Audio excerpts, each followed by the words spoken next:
Okay, I found it way less self-indulgent than The Souvenir. Should we move on to The Souvenir? I think I'm ready to do so, yeah. Okay. Let's just preface it by saying it's one of the biggest critical successes of the year. Huge among film critics, largely. I don't know. Yeah, you posted a little snapshot of the... What was it? The Rotten Tomatoes? Yeah, the Rotten Tomatoes. That's been brought out. I mean, this is interesting. It's been brought out a lot about the Dave Chappelle thing, which was the other way around, which got like 0% from critics and like 100% from fans or whatever. Yeah. This had like 99% critics approval rate and like 35. I don't know. Audience. Yeah, but I mean, broadly, Well, it showed... Somewhat of a sociological study. Again, it doesn't justify the fact that I thought this film sucked. Joanna Hogg is an autobiographical filmmaker, supposedly.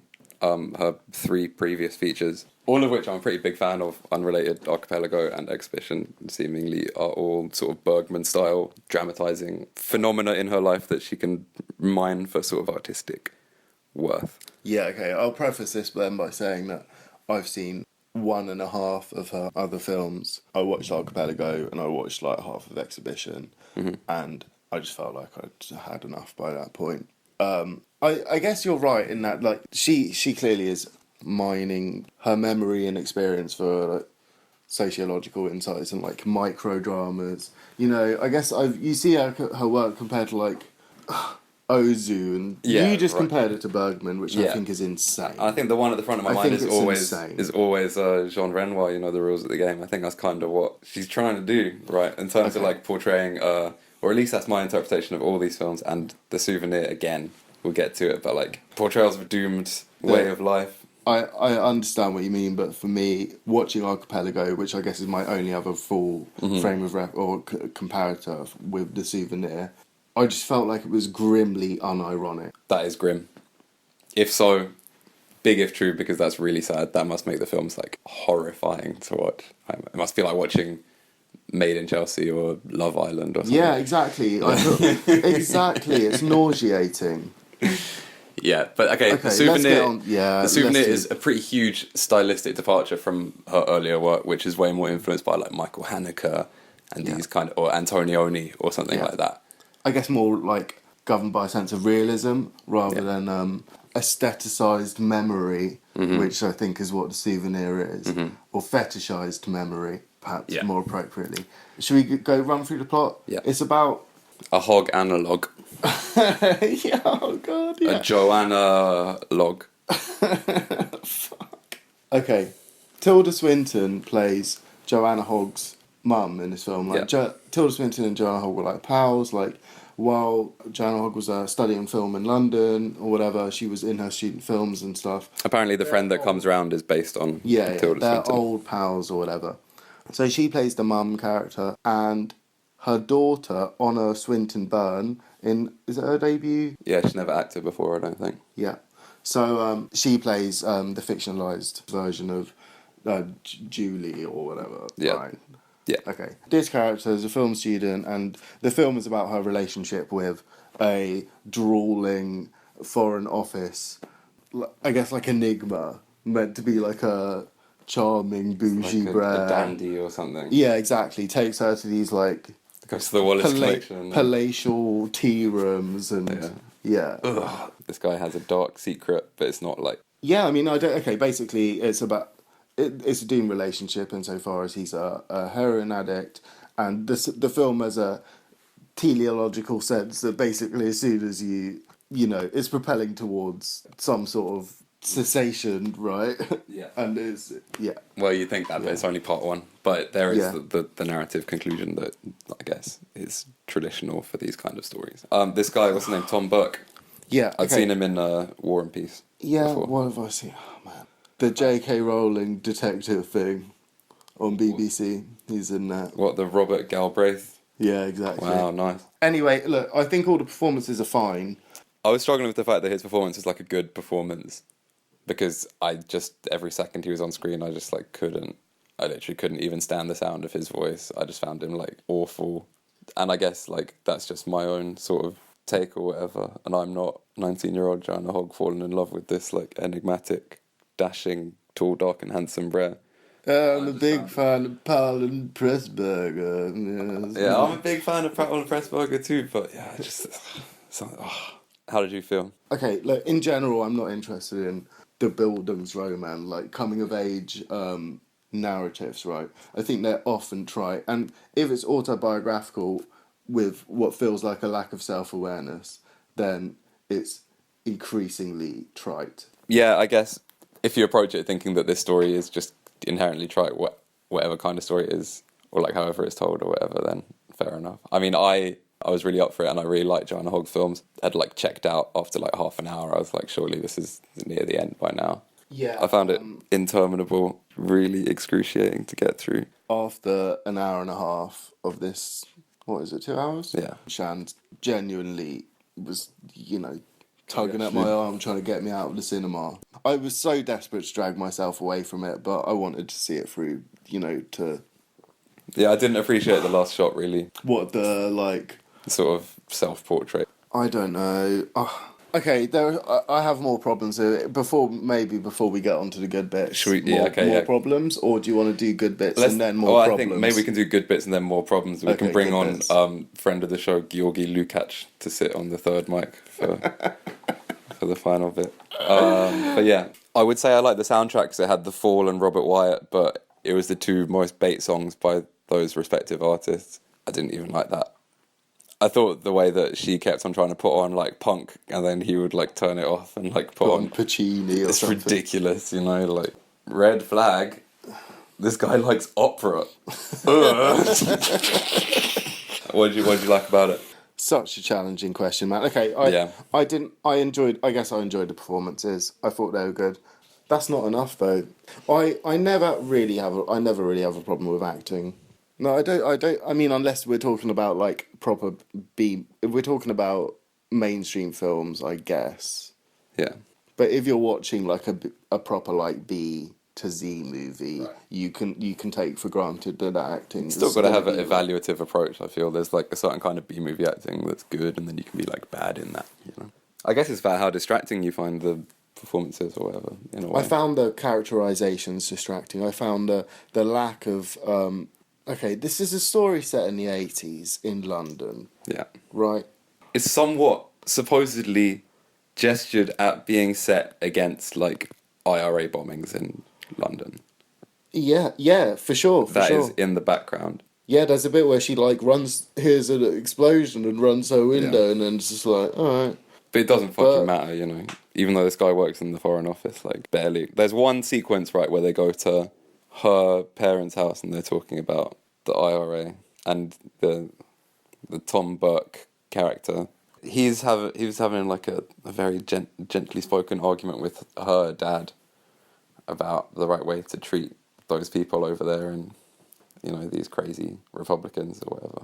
But that is a very short sequence in a pretty long film, Isn't the other bit where like they're going through photos of him and like one of them he's wearing a fucking turban and he's got a beard and he was like, oh yeah, remember I'm in the Foreign Office. Maybe it was like a postcard from, Yeah, I mean his role is questionable, whatever. Was he even in the Foreign Office? Anyway, I thought it was interesting when they went to like his parents seemed a bit more chilled out than hers, which I thought was kind of interesting characterization. Although his dad had a very anachronistically placed copy of The Constant Gardener hardback on his shelf, which I believe came out in the mid-90s, but whatever.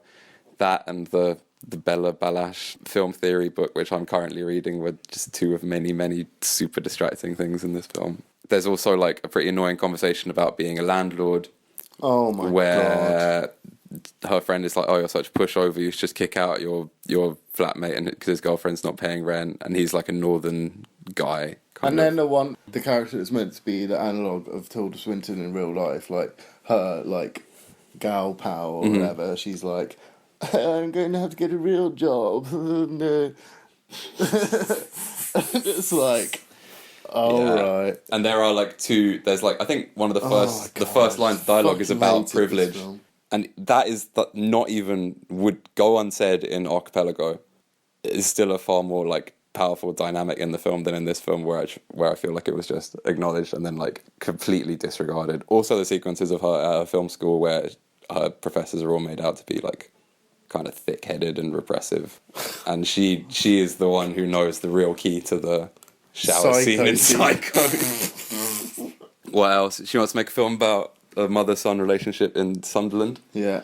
And another like dynamic in the film is her journey from like learning that that's actually a stupid thing to make a film about, and like the real topic for a good film is yourself, which is an interesting conversation to have. But I think I'd rather like critique the Joanna Hogg shipbuilding film than the Joanna Hogg Knightsbridge landlord film.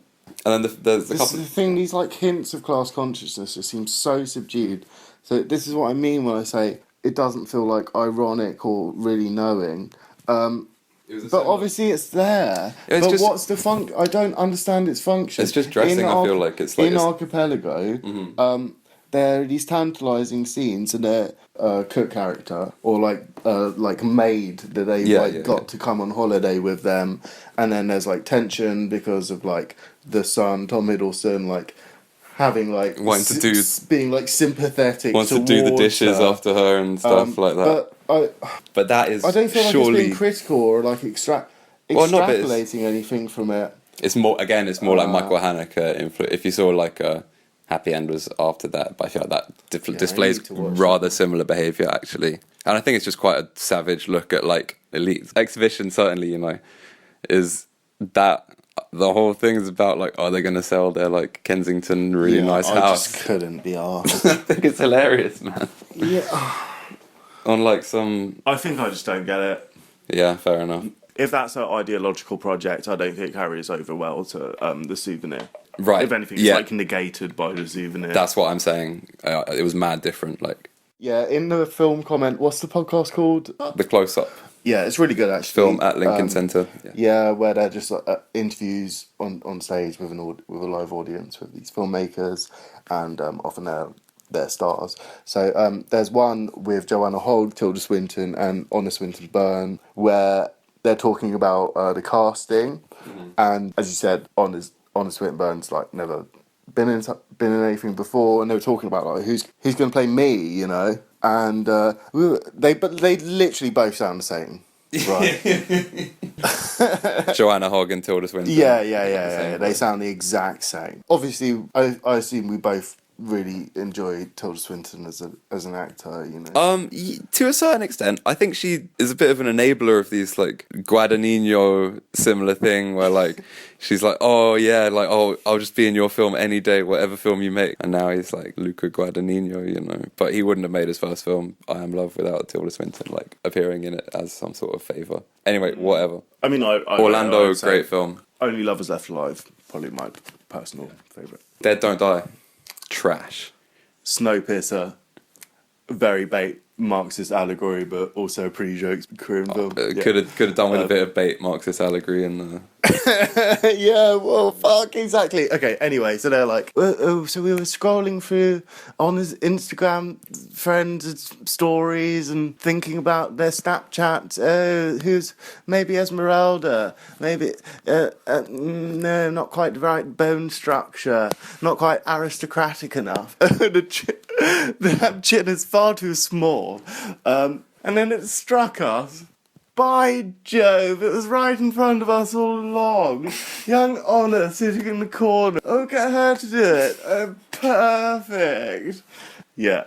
Yeah, and I guess you can read the film as a comment about these kind of sociological phenomena and issues within certainly British artistic nepotism, affiliation. This is the biggest British art film of the year. I mean, yeah, a lot of filmmakers make autobiographical. A lot of British filmmakers make. I mean, Bill Douglas trilogy, Terence Davies, these are all like classic, you know. Yeah, are those as acritical as... Well, I guess they're not emerging from the same social class, so... And this is a timely instalment in this rich artistic tradition. The one that really pisses me off is the poster quote. I don't know who it's from. It says, "This feels like the only film that matters right now." What do you mean, like in the Boris Johnson era? It's my MP. Yeah, it's crazy. We're in Boris Johnson's seat. We'll get him on the pod one day. We'll turn up to surgery and be like, "What do you think of The Souvenir?"